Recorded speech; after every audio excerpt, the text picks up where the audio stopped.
Hey guys, Mowing on the side here. I wanted to talk about a sinking fund and what that means. And the sinking fund is just a way to save money towards future purchases of things you know you're going to have to buy, like a lawnmower, repairs on it, maintenance on it, truck, oil, gas, weed whips, string trimmers, blowers, like all the different things you're going to have to buy over the course of running your business. So I want to talk about a sinking fund.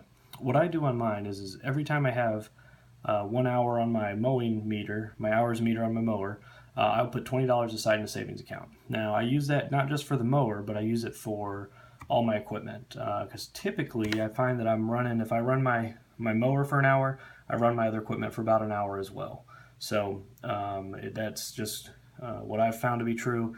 And I take that $20 in there, and that takes care of it. So, I'll give you an example. For my mower, as of right now, I've got 57 hours on my mower, and so if I put $20 in for 57, well, if I could do math, which I cannot, I've got 1,100, and I actually have 1,200 in my savings account, but you'd have $1,100 in there, and that takes care of a lot of stuff. I mean, your mower would have to pretty catastrophically break to get to be more expensive to repair than 1,100 bucks.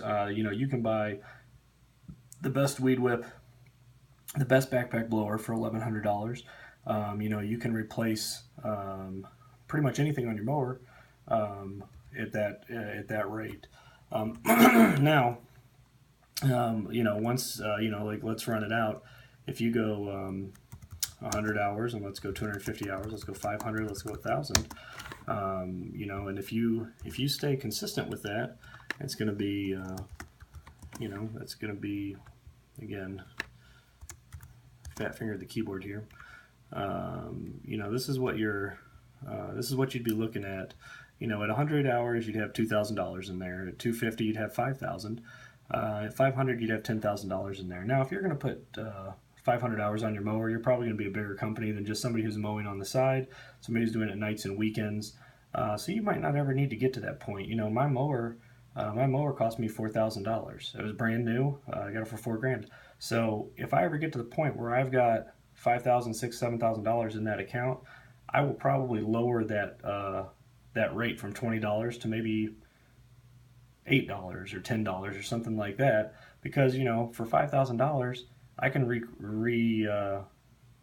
go out and buy another Red Max backpack blower, the biggest one they got. I can go out and buy an awesome string trimmer and edger, and I can go out and buy another mower, another walk behind hydro. So you kind of get to the point where whatever's comfortable for you, you want to do that.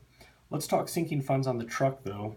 While we were at it, this is just something that I do because I kind of was getting in the habit of not. I was getting in the habit of not really charging people for a little running around that I had to do. If I forgot something and I run back to the house and get it, or I run to the store and get it, or I do this or I do that, or I come out and talk to them when they want to talk, and it's like, you got to charge people for that type of stuff because it is wear and tear. It's it's not the $5 like we're talking about. You want to keep your routes as close as possible, but when you're starting out, you just kind of go where the work takes you. And so, let's say that in a given week you might have, let's say you got 3 customers. You make 3 stops, and so you're going to go, every time you stop that truck to do some work for somebody, you're going to pay yourself $5 and put that into a savings account. So you make 3 stops in that week, you got $15 in that account. Now, if you only made 3 stops, you didn't spend $15 in gas, you didn't spend $15 in oil, but you got insurance to cover, you got tires, you got stuff that's going to break on that truck. You're using this car a lot more, in a much more heavier capacity than you normally use it. So again, let's go out and take it into this. Let's take it in, like last year I did about 120 jobs. And so, when you got, if you make 100 stops, and I don't mean like just any old stop. I mean, when you stop to go cut somebody's grass, put the $5 aside for it. But if you're stopping at Home Depot or something, I don't do it for that. So if I had 100 invoices at the end of the year, it's $500 it'd be in there. If I had 1,500 invoices at the end of the year, I'd have $7,000, $7,500. Last year I had 120, and so I put $600 into that account.